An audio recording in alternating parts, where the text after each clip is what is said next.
천 번을 불러도 내 눈에는 눈물이 멈추지 않는 것은 십자가의 그 사랑, 나를 살리려 하늘 보좌 버리신, 나를 사랑하신 분, 그분이 예수요. 관한 말씀입니다. 삼손에 관한 말씀인데요, 오늘 말씀의 제목은 다시 자라기 시작하니라 입니다. 지난주일 우리는 하나님의 복을 받은 삼손이 무너졌던 그 이유에 대해서 우리가 간단히 살펴보았습니다. 하지만 이 삼손이 두 눈이 뽑히고 맷돌을 갈게 되었다라고 하는 이야기를 소개하기 위해서 성경은 기록한 것이 아니라는 것을 우리는 잘 압니다. 삼손이 두 눈이 뽑히고 맷돌을 돌리게 되었다라는 내용 바로 다음에 나오는 하나님의 말씀이 오늘 우리가 읽었던 본문의 말씀이에요.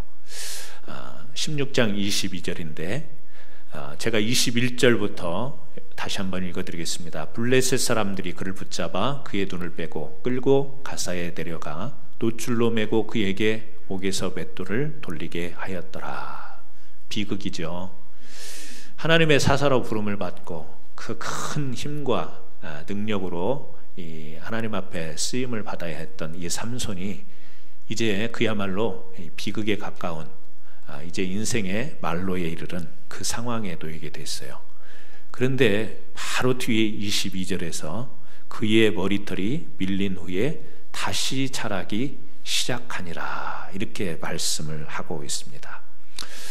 그래서 다시 자라기 시작하는, 성경에는 머리털 그랬는데 저는 머리카락 이렇게 했어요. 또 어떤 사람은 머리칼 그러더라고요. 다시 시작하는 이 머리카락. 여기서 중요한 단어가 있는데요, 그게 뭐냐면 시작한다라는 겁니다. 머리털이 밀려서 힘이 다 빠져버렸어요. 그런데 그 삼손에게 이 머리털이 다시 자라기 시작했다. 여러분, 21절과 22절 사이에 시간이 얼마나 될까요? 저는 가늠하기가 좀 어렵습니다. 그 시간차가 얼마나 되었기에 이 머리카락이 밀린 뒤에 자랐을까? 하지만 이 시작한다라는 이 단어를 우리가 좀 집중해 볼 필요가 있습니다. 이 시작한다라는 말, 삼손의 이야기에서 다시 시작하는 이 단어는요, 이미 13장에 한번 나오고 있습니다. 사사기 13장 5절에 이런 말씀이 나와요. 우리 같이 한번 읽겠습니다. 그가 블레셋 사람의 손에서 이스라엘을 구원하기 시작하리라 하시니, 하나님께서 삼손을 이제 태중에 있을 때, 아직 이 땅에 태어나지 않았을 때 그를 사사로 세우겠다라는 계획을 가지고 그 부모들에게 예고하면서 하시는 이야기가, 이 아이가 태어나면 그가 블레셋 사람의 손에서 이스라엘을 구원하기 시작할 것이다, 이 이야기를 하는 거예요. 그런데 이 시작이라는 단어가 이제 어디에서 사용이 되냐면, 이제 두 눈이 뽑히고 이제 머리가 밀린 뒤에 힘이 다 빠져버리고 이제 아무런 능력이 없을 것 같은, 그야말로 이 삼손에게서 더 이상 기대할 수 없는 그런 상황에서 이 다시 시작한다라는 단어를 사용하고 있다라는 겁니다. 앞에서 하나님이 태어나기 전에 구원을 시작한다고 했는데, 이 삼손이 이제 힘이 다 빠져버리고 죽을 지경에 이르렀을 때 시작한다라는 단어를 쓰는 것, 이것이 사사기의 비밀입니다. 삼손의 머리카락이 다시 자라기 시작했다라는 것은 그에게 주어진 사명을 하나님이 다시 새롭게 하신다라는 의미를 가지고 있어요. 신체적으로 그냥 단순히 머리가 다시 자라난다는 신체적인 현상이 아니라 영적인 메시지인 것이죠. 다시 머리털이 자라났다라는 것은 원래 하나님께서 삼손을 세우실 때 구원하는 일을, 블레셋에서 구원하는 일을 시작할 것이다. 그 시작을 이제 제대로 하겠다라는 것, 이제 본격적으로 시작하겠다라는 그런 이야기인 것이죠. 오늘 하나님께서 여러분을 통해서 일하시는 일들이 많이 있을 겁니다. 한 사람 한 사람 우리가 생각할 때 별 이렇게 생각나는 것이 없을 수도 있어요. 하지만 하나님은 여러분들을 하나님께서 부르시고 나름 여러분들에게 주신 귀한 사명들이 있을 겁니다. 때로 우리가 곁길로 갈 때가 있지만 하나님 앞에서 우리가 다시 회복해야 되는 이유, 오늘 삼손을 통해서 우리가 보게 됩니다. 사사로 부름을 받고 나름 힘을 썼어요. 나름 여러 가지 하나님의 뜻을 알고 어떻게 하면 블레셋에서 이스라엘을 구할까 생각을 했지만 중간에 곁길로 가는 삶을 살았죠.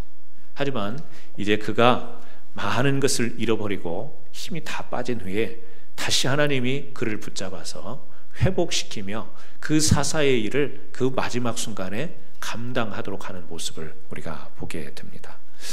여러분, 사람은 누구나 곁길로 갈 수가 있습니다. 실패할 수가 있습니다. 실수할 수가 있습니다. 하지만 중요한 것은 뭐냐면 회복이 필요하다라는 겁니다.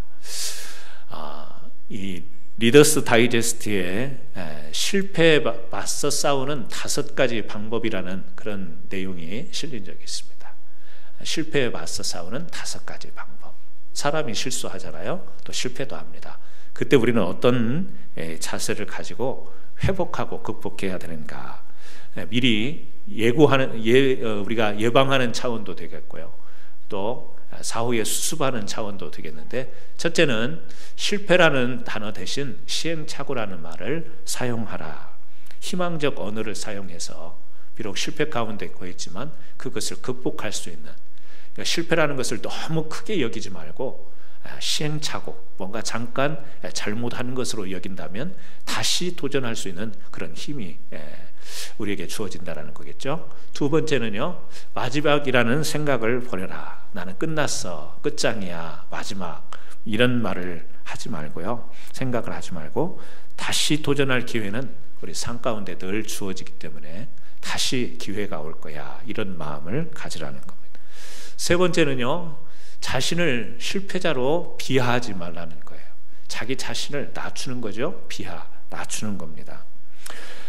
우리가 우리 자신이 실망스러울 때가 있지만, 뭔가 기대하는 것처럼 잘 안 될 때 실망할 수 있지만, 그 실망하게 된 원인, 실패하게 된 원인을 분석하고 반성을 하면서 이 다음 기회를 바라볼 수 있는 그런 마음, 비하라고 하는 것을 하지 말라는 이야기죠. 네 번째는요, 항상 실패를 맞을 준비를 하라. 항상 성공만 하면 좋지만 우리 삶이 그렇지가 않죠. 실패라는 것이 늘 우리 앞에 놓여 있습니다. 인생은 깊은 수렁도 있고 넓은 초원도 있다, 그런 말이 있습니다. 언제든지 실패할 가능성도 우리에게 있는 것이죠. 다섯 번째는요, 실패가 예견되면 빨리 단념하라.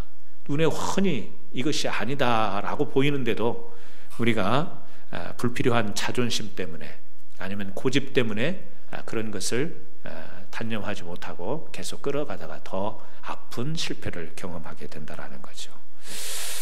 우리가 일반적으로 삶을 살아가면서 실패에 부딪힐 때 싸워야 되는 내용들을 소개하고 있습니다만, 여러분, 우리가 영적으로도 그러지 않을까요? 영적 실패를 경험하지 않기 위해서 우리가 부단히 노력을 하지만 영적인 실패, 영적인 실수를 않는 사람이 어디 있을까요? 우리 그런 말이 있잖아요. 이 말에 실수가 없는 사람은 벙어리뿐이다, 그런 말이 있습니다. 누구나 다 말을 하면 실수를 하게 돼 있다는 거예요. 아무리 내가 믿음을 붙잡고 열심히 신앙생활을 잘 하려고 해도 어떤 때는 나도 모르게 곁길로 가 있는 것을 우리가 발견할 때가 있습니다. 중요한 것은 뭐냐면 이 회복, 다시 시작, 이것이 우리에게 늘 중요한 것이죠.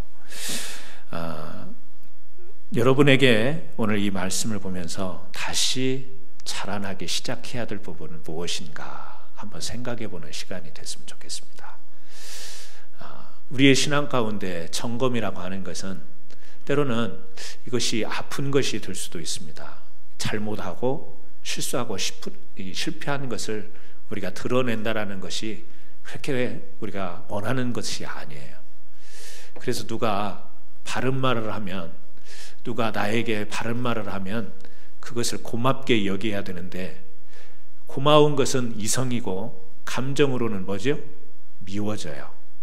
제가 여러분에게 자꾸 바른 말을 전하면 그럴 리는 없다고 저는 믿습니다. 우리 성도님들이 절대 그럴 일은 없지만 자꾸 바른 말을 하고 이렇게 하는 게 맞습니다, 저렇게 하는 게 맞습니다, 칼같이 자꾸 이야기를 하면 이성적으로는 그렇지, 그 말이 맞지. 그런데 이상하게도 저 사람이 미워지는 거예요. 이 바른 말하는 저 목사가 자꾸 미워지는 거예요.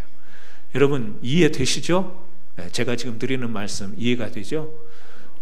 내가 실수하고 내가 뭔가 잘못하는데 자꾸 바른 말을 해줘요. 그러면 한 번 들을 때는 깨달을 수 있어요. 근데 반복하고 막 여러 번 이야기하면 어떻든가요? 짜증나죠.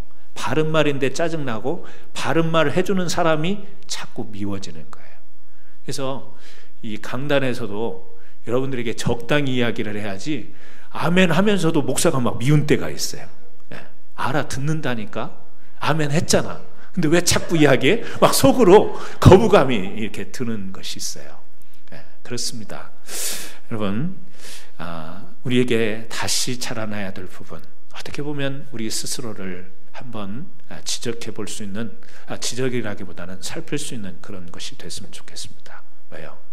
하나님이 주신 사명이 있는데, 하나님이 주신 지혜가 있는데, 하나님이 주신 내게 재능이 있는데, 힘이 주어져 있는데, 그것을 내가 다 잃어버리고 희미하게나 붙들고 있는 이런 상태에서 나는 여전히 신앙생활을 하고 있고 나는 여전히 하나님을 사랑하고 있다라고 한다면, 오늘 하나님은 그런 여러분을 보면서 그냥 내버려 두지 않을 거라고 생각합니다. 여러분을 다시 회복의 자리로 하나님은 부르시기를 원할 거예요. 삼손이 스스로 자연스럽게 머리가 난 현상으로 볼 수 있지만 하나님이 다시 자라나게, 이 현상은 하나님이 삼손에게 다시 회복을 주시는 거예요. 저는 혹시 우리에게도 무너진 부분이 있다면 하나님이 여러분들에게 다시 자라날 수 있는 힘과 능력을 부여하기를 주님의 이름으로 축원합니다. 두 번째, 오늘 이 삼손이요, 다시 자라나기 시작하는 것은 이 머리가 아니라 말씀을 가만히 들여다보면 저는 기도가 아닌가 그렇게 보여져요. 자라나기 시작하는 것이 뭔가, 머리가 자라나기 시작했지만 이 말씀을 쭉 읽다 보니까 이 삼손에게서 다시 회복되어지는 부분이 가장 눈에 띄는 게 뭐냐면, 회복되어지는 부분에 있어서 머리카락이 아니라 기도가 회복이 된다라고 하는 것을 저는 말씀 가운데서 볼 수가 있었습니다. 16장 18절에요. 우리 같이 한번 읽어보겠습니다. 삼손이 여호와께 부르짖어 이르되 주 여호와여 구하옵나니 나를 생각하옵소서. 하나님이여 구하옵나니 이번만 나를 강하게 하사 나의 두 눈을 뺀 블레셋 사람에게 원수를 단번에 갚게 하옵소서. 기도를 해요. 지금 두 눈이 뽑혔어요. 맷돌을 갈게 되는 처참한 상황이에요. 여기에서 머리가 다시 자라기 시작하는데, 여기에서 삼손이 하나님께 기도를 합니다. 부르짖으면서 기도합니다. 주 여호와여 구하옵나니 어떻게 해요? 나를 생각하옵소서. 여러분, 나를 생각하옵소서, 이 기도는 내가 지금 눈이 뽑히고 이 블레셋 사람들에게 붙잡혀서 이렇게 비참한 처지가 됐습니다. 나를 불쌍히 여기십시오. 내 처지를 지금 하나님께 아뢰는 이야기가 아니에요. 이 나를 생각하옵소서, 이 말은요, 하나님을 지금 다시 생각하는 거예요. 다시 바라보는 거예요. 하나님께 내가 나시린으로 사사로 부름을 받았는데, 그래서 블레셋에서 이스라엘을 구원해야 되는 사명이 내게 주어졌는데, 내가 그러려고 나섰는데 하나님 중간에 빠져들었습니다. 블레셋에 깊이 빠져들어서 내 사명을 잃어버렸습니다. 하지만 이제 정신 차리고 보니까 내가 이스라엘을 이 블레셋에서 구원해야 되는 이 사명을 감당해야 되는데 이렇게 죽을 수는 없지 않습니까? 마지막이라도 이 순간에라도 사사로서 하나님이 부르신 사명을 감당케 하여 주옵소서. 부르짖는 간구하는 기도인 것이죠. 나를 생각하옵소서. 두 눈을 가졌을 때는요, 앞을 볼 수 있는 두 눈을 가졌을 때는 삼손이 한 눈을 팔았어요. 근데 두 눈이 뽑혀서 이제는 앞을 볼 수 없을 때 이때 삼손이요, 하나님을 제대로 보는 이 시각에, 시력에 회복이 있었던 거예요. 영적인 이 시력이 회복되는 장면이 바로 이 기도를 통해서 이루어지는 것을 볼 수 있습니다. 뭐죠? 나를 생각하옵소서. 멀쩡한 눈을 가졌을 때는 한눈 팔아요. 눈을 잃어버린 뒤에 하나님을 제대로 보게 됩니다. 여러분, 회복이라는 것은 지금 내가 막 처한 상황이 비참하고 막 어려운 상황을 안타까워하고 그것을 애절하게 느끼는 이것이 회복이 아니에요. 회복은 하나님이 생각이 나는 것이 회복인 줄 믿습니다. 돌아온 탕자 있잖아요. 집 나갔던 탕자, 집에 돌아온 탕자. 네. 그 탕자가 다시 회복할 수 있었던 것은 뭐냐면, 이 집을 떠나서 나가서 고생하다가 아버지가 생각이 난 거예요. 우리 집에 아버지가 계신데 내가 그 아버지에게 돌아가면 이 고생을 안 할 텐데, 그냥 나를 어떻게 맞아주실지 모르지만 아버지 생각이 나니까 집으로 발걸음을 돌리는 것이죠. 하나님이 생각이 나는 것이 회복이죠.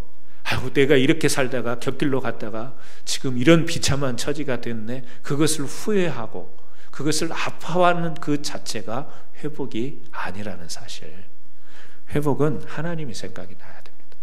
여러분의 생각, 여러분의 삶 가운데서 자꾸 하나님이 생각이 나야 돼요. 그 하나님이 생각이 날 때 하나님을 영적인 눈으로 바라볼 수 있게 되는 거예요. 그때 하나님은 일하실 수가 있어요.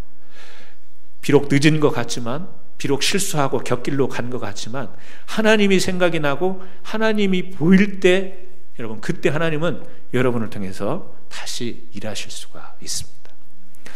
말씀을 준비하다 보니까 시선이라고 하는 찬양이 있더라고요.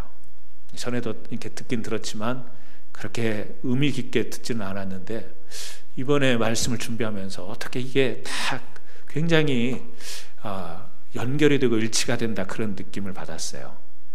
가사가 그런 가사입니다. 내게로부터 눈을 들어 주를 보기 시작할 때 주위를 보겠네. 내 작은 마음 돌이키사 하늘의 꿈을 꾸게 하네. 주님을 볼 때 모든 시선을 주님께 드리고 살아계신 하나님을 느낄 때 내 삶은 주의 역사가 되고 하나님이 일하기 시작하네. 이게 가사가 안 느껴지죠 지금? 제가 느끼는 거하고 여러분이 느끼는 게 다를 거예요. 그래서 찬양을 직접 가사를 보면서 한번 들어보시면 좋을 것 같아요. 제가 준비했으니까요, 아시는 분들은 따라서 한번 불러보시고요, 가사를 잘 음미하면서 한번 들어보시면 좋겠습니다.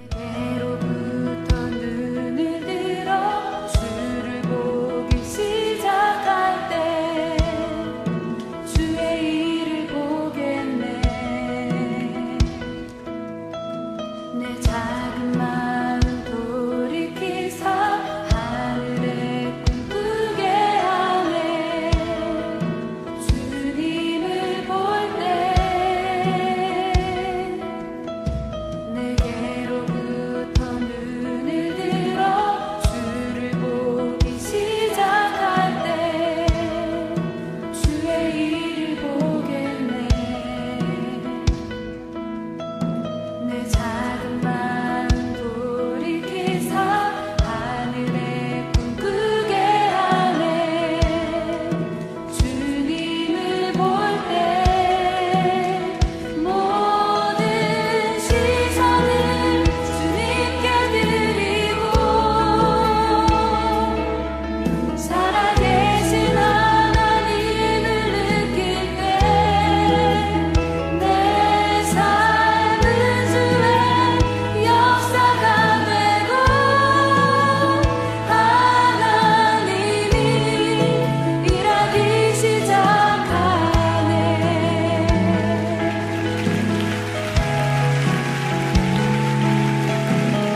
여러분에게 말씀을 전하려고 준비하는 저도 설교를 준비하면서 제가 은혜를 받아야 됩니다.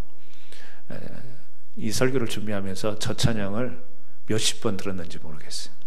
그냥 제가 준비한 설교의 서론, 본론, 결론보다 이 찬양 가사 하나가 더 강력하게 제 마음 가운데, 저도 하나님을 바라봐야 되잖아요.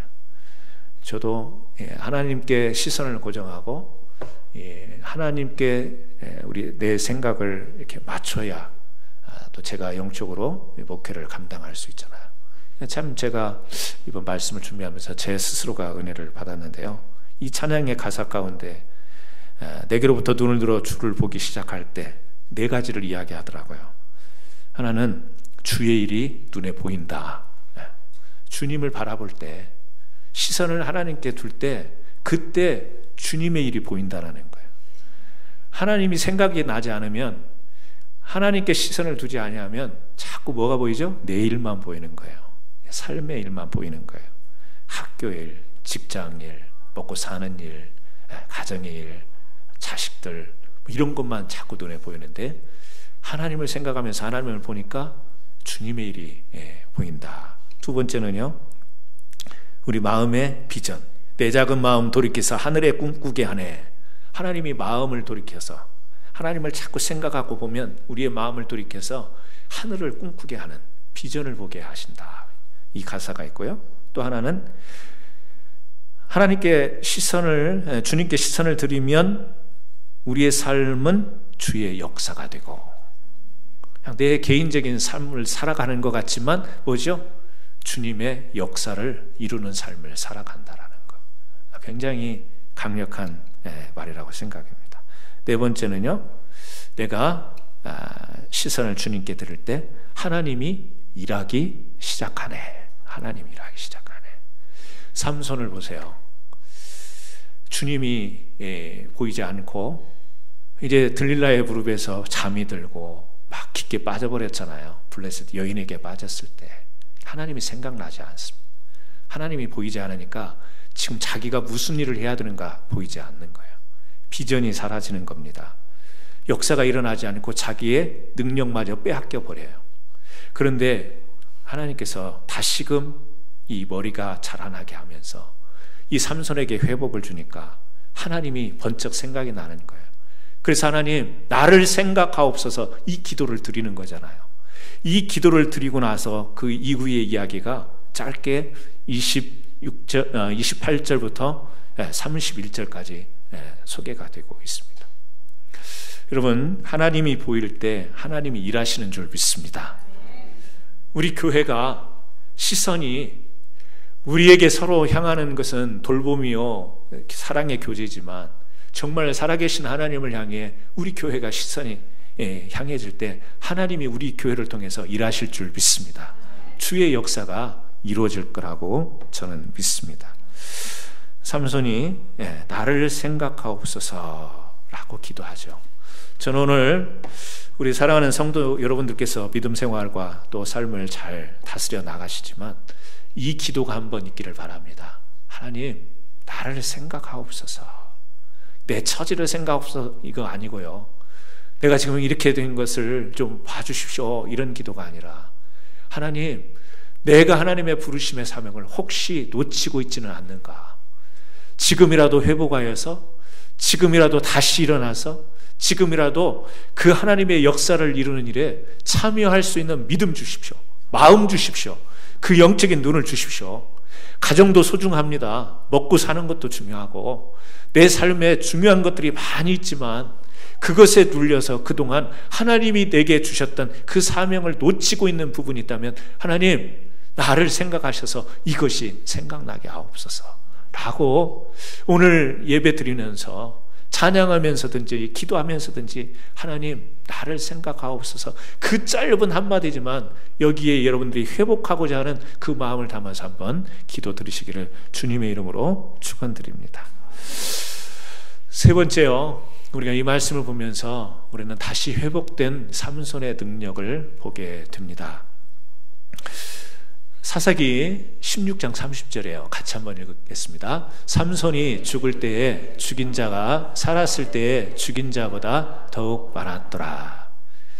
죽이는 일이 참, 우리가 이 죽이는 일을 보면서 이 말씀을 대하니까 좀 어렵긴 합니다만 사명이라고 할 수 있겠죠. 삼손이 지금 완전히 힘을 잃어버리고 자기 눈이 뽑히고 지금 힘을 상실했을 때, 그때 이제 블레셋 사람을 죽인 숫자가 멀쩡했을 때보다 훨씬 많았다. 다시 말하면 그가 온전했을 때 사명을 감당하는 것보다 힘들고 어렵게 되었을 때 그 사명을 감당한 그 양과 크기가 훨씬 더 컸다. 지금 그 이야기를 해요. 여러분, 삼손이 갑자기 마지막에 힘이 생겨서 이런 일을 할 수 있었는가? 우리는 앞에서도 살펴봤지만 그게 아니죠. 뭡니까? 하나님이 함께 하시니까 그럴 수 있었어요. 자, 사사기 13장 25절이에요. 이 삼손의 이야기가 시작될 때 이야기입니다. 같이 한번 읽어봅니다. 소라와 에사올 사이 마이네단에서 여호와의 영이 그를 움직이기 시작하였더라. 여기서 관심 있게 봐야 될 게요, 여호와의 영, 하나님의 영이에요. 자, 14장 6절을 같이 읽습니다.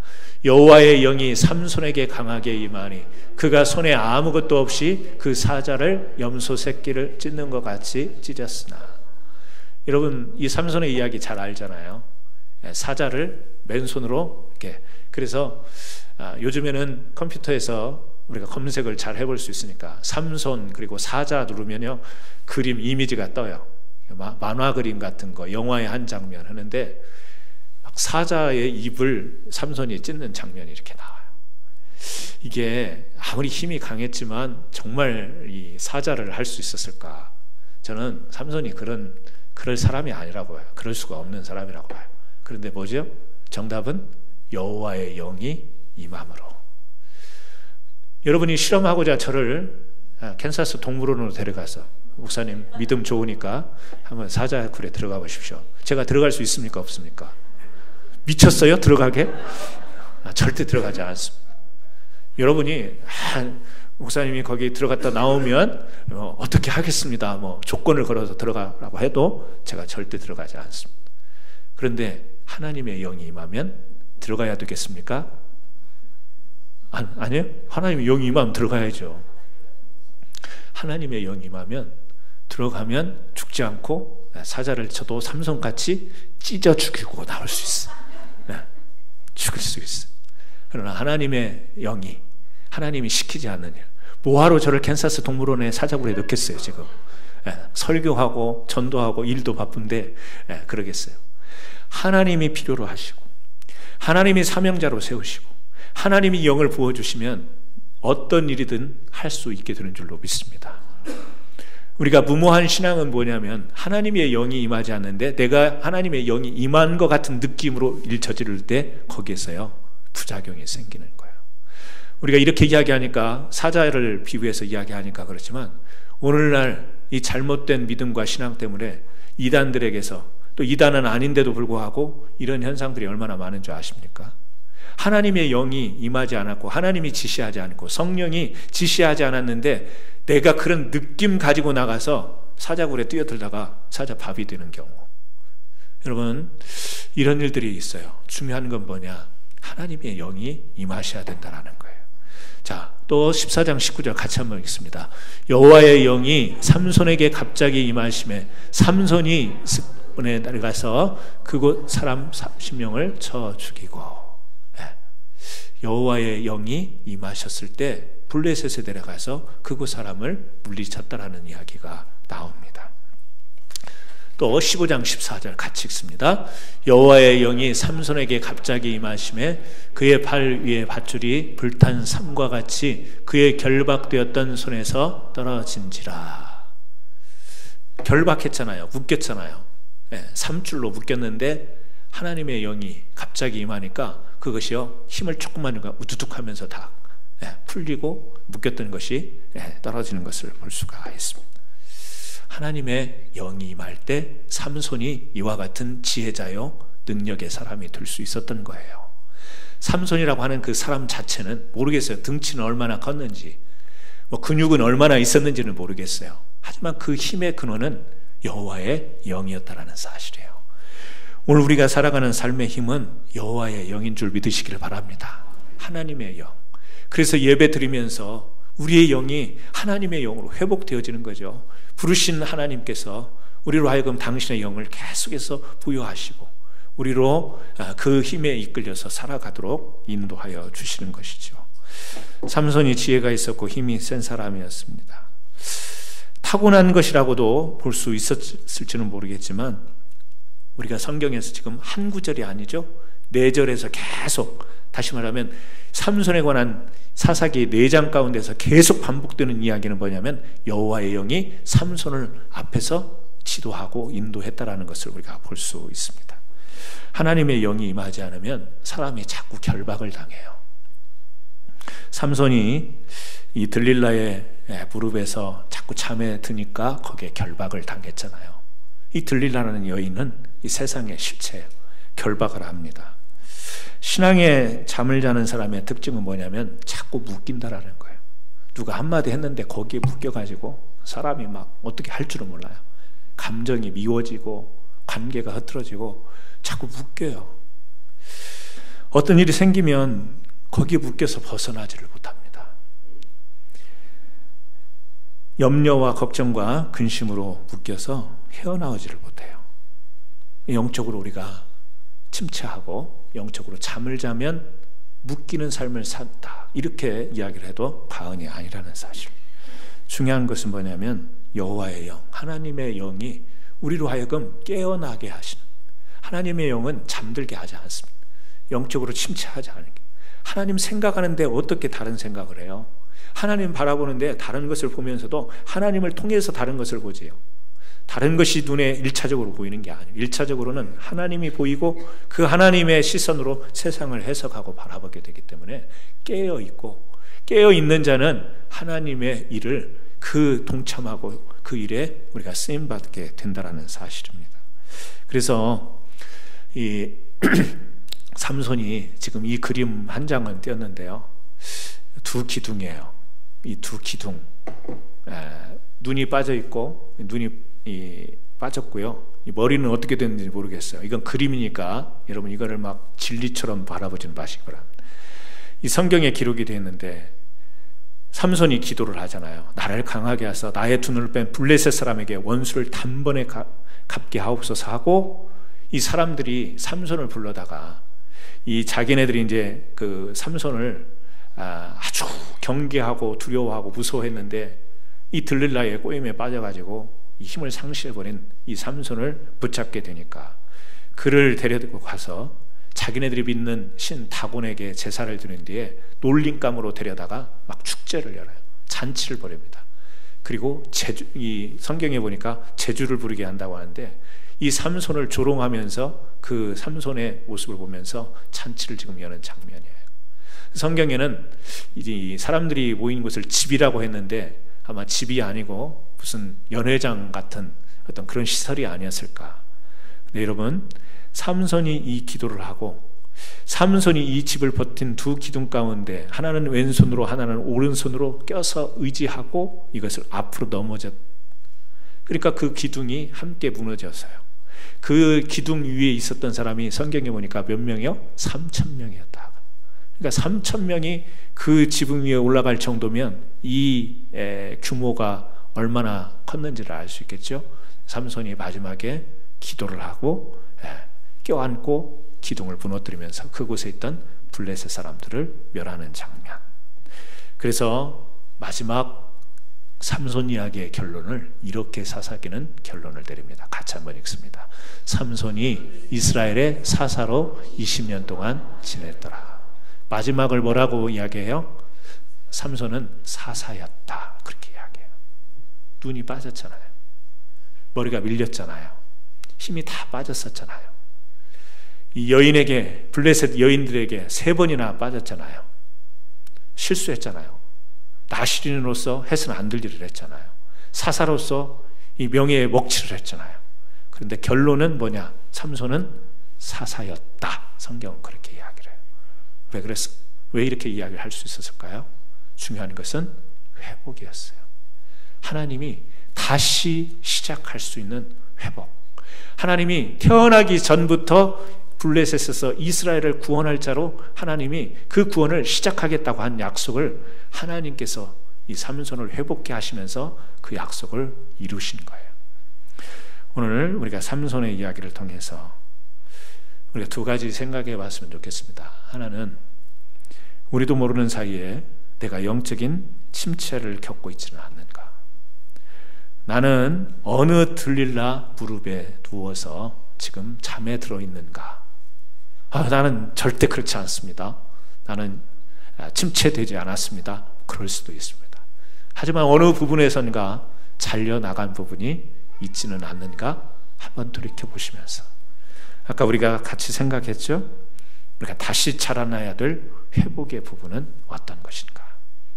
그래서 우리가 필요했던 기도가 하나님 나를 생각하옵소서. 이 기도가 우리에게 필요한 줄로 믿습니다. 오늘 토요일에 프랜슨에 가서 우리 공연을 보게 될 겁니다. 공연을 보실 때에 이 말씀들이 더 생각이 났으면 좋겠고, 공연을 관람이 아니라 그 관람을 통해서 하나님이 생각이 나고 하나님이 영적으로 보이는 귀한 은혜의 시간들이 되었으면 참 좋겠습니다. 우리 교회에 하나님께서 많은 삼손을 세우셨습니다. 여러분들에게 하나님께서 지혜를 주셨고 능력을 주셨는데 회복하여서 이 세상에 이 암흑과 같은 이 사단의 세력들을 다 물리치고 새로운 믿음의 영적 세계를 시작할 수 있는 저와 여러분 되기를 예수님의 이름으로 축원합니다. 기도하겠습니다. 하나님 아버지 감사합니다. 지난주와 오늘 말씀을 통하여서 우리가 삼손에 대하여 같이 상고해 봤습니다. 하나님께서 주신 힘과 능력이 있었습니다. 하지만 그가 블레셋의 영적인 침체를 가지고 빠져들었을 때 그는 이제 아무 힘을 발휘할 수 없는 사사로, 아무 힘을 발휘할 수 없었던 나시린으로, 그러나 그를 회복하셔서 이제 이전보다 훨씬 큰 이 사사의 직무를 감당케 한 하나님의 회복의 능력이 임하였던 것을 저희들이 살펴봤습니다. 오늘 우리의 믿음 가운데도 하나님 실수하며 실패하며 침체되고 무너진 부분이 있다면 다시 회복되기를 원합니다. 주님 우리를 생각하여 주옵소서.